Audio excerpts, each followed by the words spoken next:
আপনার কাছে আমার প্রশ্ন হলো, বর্তমান যে প্রেক্ষাপট, এই প্রেক্ষাপটে দেশের বিভিন্ন জায়গায় এই মাজার দরবারের উপর হামলা হচ্ছে। অনেকেই বলছে যে এই ধরনের মাজার দরবার এগুলো ভণ্ডামি।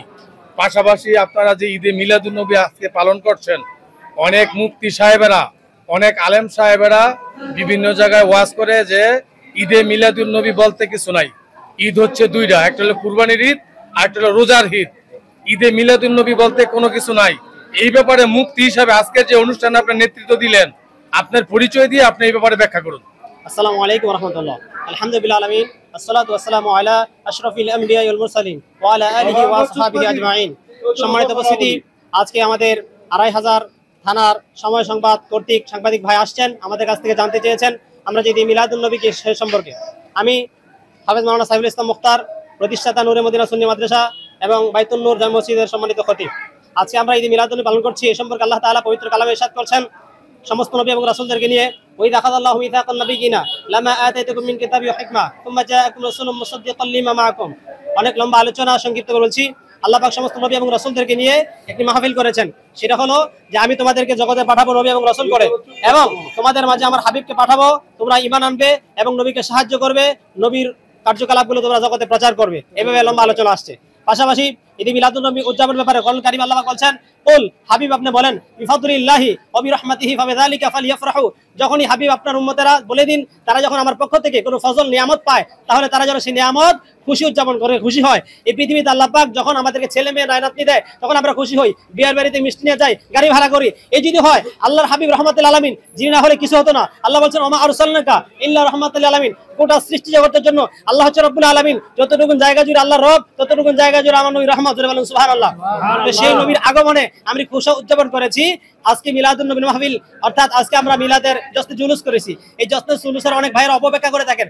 জশ্নে এটা শব্দ হলো ফারসি শব্দ, যার অর্থ হলো মিছিল। জুলুস শব্দটা আরবি, এটা অর্থ হলো বসা। আমরা আজকে মিছিল করেছি, বসবো, কোরআন সুন্নাহর আলোকে আলোচনা করব। আমার সাংবাদিক ভাই আমাদের কাছ থেকে জিজ্ঞাসা করেছেন যে মাজার যে এই বিষয় নিয়ে অনেক আলোচনা করেন। আজকে গোটা পৃথিবীতে ওলি আল্লাহ আসার পর যখন নবী রাসূল আল্লাহ পাঠিয়েছেন, এদের পরবর্তীতে তাদের অনুসরণে ওলি আল্লাহর কথা আল্লাহ কোরআনে বলেছেন, ইয়া আইয়ুহাল্লাযীনা আমানু তাকুল্লাহা ওয়া কুনু মাআস সাদিকিন। হে ঈমানদারেরা, তোমরা আমি আল্লাহকে ভয় করো, সাদিকিন যারা ওলি আল্লাহ আছে তাদেরকে অনুসরণ করো। আমরা সূরা ফাতিহার মধ্যে বলি, ইহদিনাস সিরাতাল মুস্তাকিম সিরাতাল লাযীনা আনআমতা আলাইহিম, অর্থাৎ আল্লাহ পাকের কাছে বলছি যে আল্লাহ আমাদেরকে সরল সোজা পথ দেখাও। কোনটি? সিরাতাল লাযীনা আনআমতা আলাইহিম, যেই পথের মধ্যে নিয়ামতপ্রাপ্ত বান্দা তোমার যারা আছে তাদের পথে। আল্লাহর নিয়ামতপ্রাপ্ত বান্দা কারা? আল্লাহ পাক অন্যত্র বলেছেন, আল্লাযী আনআমা আল্লাহু মিনান নাবিয়িনা ওয়াস সিদ্দিকিনা ওয়াশ শুহাদাই ওয়াস সালিহিন। আল্লাহর নিয়ামতপ্রাপ্ত বান্দা চার প্রকার, নবী, তারপরে শহীদ, তারপরে সিদ্দিক, এরপর হলো সলিহিন। এই সলিহিন কারা? আমাদের মতো মুফতি মুহাদ্দিস না, সলিহিন হলো আল্লাহর ওলিরা। এজন্য আল্লাহ পাক বলছেন, ওলি শব্দের বহুবচন হচ্ছে আউলিয়া। আল্লাহ বলছেন, আলা ইন্না আউলিয়া আল্লাহি লা খাউফুন আলাইহিম ওয়া লা হুম ইয়াহজানুন। ওলিদের কোনো ভয় নাই, কোনো চিন্তা নাই। আজকে ভারত উপমহাদেশে আমরা একজন নবী রাসূল পাই নাই, আমাদের সৌভাগ্য, আমরা অসংখ্য ওলি আল্লাহ পেয়েছি।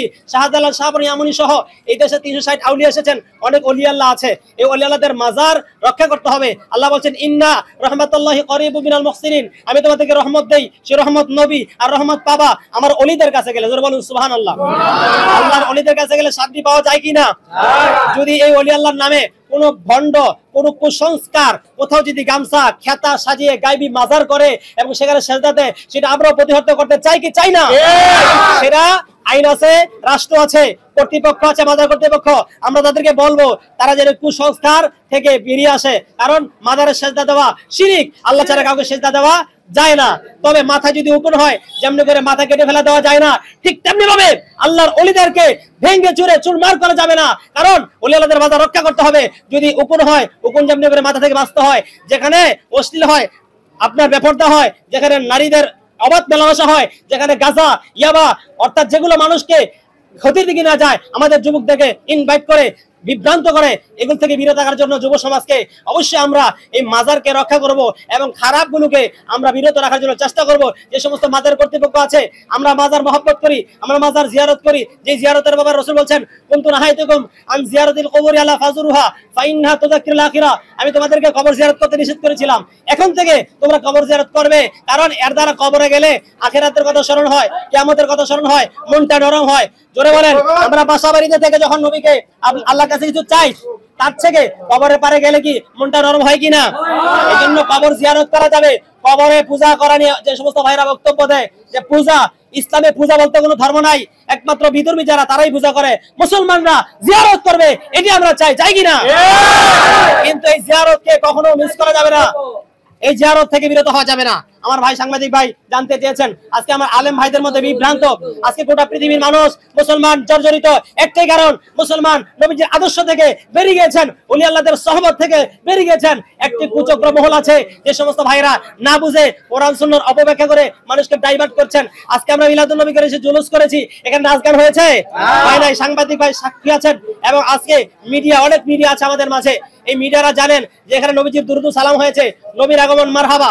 অনেকে উপস্থাপন করেন যে নবীজি তো 12 তারিখ আসেন নাই, 5 তারিখ এসেছেন, 9 তারিখ, 9 তারিখ আসেন নাই, 5 তারিখ এসেছেন, 1 তারিখ এসেছেন। অর্থাৎ আপনি যে বলেন হাজারের দরিতে গরু ভেঙে গেছে, আমরা কখনো মারামারি কাটাকাটি সংঘাতে কখন বিশ্বাসী নয়, আমরা শান্তি বজায় রাখতে চাই। আমরা চাই কি চাই না? এই সমস্ত ভাইরা আল্লাহর ওলিদের মাজারে আক্রমণ করছেন, সামনে দিয়ে সতর্ক হয়ে যান, ওলি আল্লাহদের মাজারে আক্রমণ করা যাবে না। আল্লাহ হাদিসে কুরসিতে বলছেন, বুখারীতে আসছে, মানে আতালি ওলিয়ান ফাকাদ আযানতু বিল হারবি, যারা ওলিদের সাথে দুশমনি করে আল্লাহ নিজে যুদ্ধ ঘোষণা করে। আর যেন সামনে দিয়ে কোনো মাজার ভাঙচুর না হয় সেদিকে পদক্ষেপ নেবার জন্য আমরা বর্তমান অন্তর্বর্তী সরকারের কাছে জোর দাবি করছি। বিভিন্ন দরবার থেকে এসেছি আমরা, মূলত ভাবে এখানে 33টা দরবারের লোক আছি ভাই, 33টা দরবারের লোক আছি আমরা যেমন বান্ডা শরীফ, মাইজ বান্ডা, আটটুসি, দেওয়ানবাগি, সসিনা, সোনাকান্দা, কুতুববাগি, এমন ভাবে 33টা দরবারের লোক আমরা একসাথে হয়েছি পবিত্র ঈদে মিলাদুন নবী উদযাপন করার জন্য। নূর নবীজি যে এই দুনিয়ায় এসেছেন এটা জানানোর জন্য আজকে এই জায়গায় এসেছি আমরা। এবং আমরা আমাদের বিভিন্ন জায়গায় ওলি আল্লাহদের মাজার ভাঙ্গা হইতেছে, বিভিন্ন জায়গায় বীরদের খানকা ভাঙ্গা হইতেছে, আমরা এই জায়গায় এসেছি তার নিন্দা জানানোর জন্য, তার প্রতিবাদ জানানোর জন্য। আজকে কি কোনো বাধার সম্মুখীন হয়েছেন কিনা? জি না, আজকে আমরা এইভাবে বাধার সম্মুখীন হই নাই, জি শান্তিপ্রিয় ভাবে আমরা জশ্নে জুলুস পালন করেছি। না আসলে আমরা ইসলাম পেতাম না। কিছুদিন আগে গোলাপশাহ মাজারের মধ্যে আক্রমণ হওয়ার কথা ছিল আহলে সুন্নাত ওয়াল জামাতের, সেখানে বিভিন্ন দরবারের আটটুসি, সারসিনা, সোনাকান্দা, আড়াইবাড়ি, দামতি, ফুলতলি, বানিয়াপাড়া, কুতুববাগি এমনকি পেশোয়ারি, এমনি অসংখ্য দরবার থেকে সবাই জড়ো হয়ে আমরা জোর দাবি জানিয়েছি। আমরা অদূর ভবিষ্যতে তাদেরকে বলতে চাই এবং সরকারের কাছে জোর দাবি জানাতে চাই যেন অদূর ভবিষ্যতে কোনো মাজারের উপরে তাদের কোনো জঙ্গিবাদীরা কখনো হামলা করতে না পারে। কথা বলেন ঠিক কিনা? আমরা চাই বাংলাদেশে মাজার আছে, কিয়ামত পর্যন্ত থাকবে। এই মাজার যদি না আসতো আমরা লা ইলাহা ইল্লাল্লাহর দাওয়াত পাইতাম না। এই ব্যাপারে আল্লাহ পাক রব্বুল আলামিন আমাদের সকলকে যেন হেদায়েত নসিব করে। বিশেষ করে আমরা যত দরবার আছি আহলে সুন্নাত ওয়াল জামাতের অন্তর্ভুক্ত সকলে মিলেমিশে আজকে যেইভাবে একসাথে জড়ো হয়ে জশ্নে জুলুস উদযাপন করেছি, তেমনি ভাবে আমরা একত্রিত হয়ে সমস্ত মাজারগুলোকে, হক দরবারগুলোকে যারা আক্রমণ করতে আসবে সেগুলোকে আমরা প্রতিহত করতে হবে। আল্লাহ আমাদের সকলকে তৌফিক দান করে। একজন বক্তব্য আমি চাচ্ছি, এই বাংলাদেশ প্রতিষ্ঠিত হয়েছে আউলিয়া কেরামদের মাধ্যমে। বাংলাদেশের 360 জন আউলিয়া যদি আগমন না করতেন তাহলে বাংলাদেশ আমরা কলমার দাওয়াত পাইতাম না।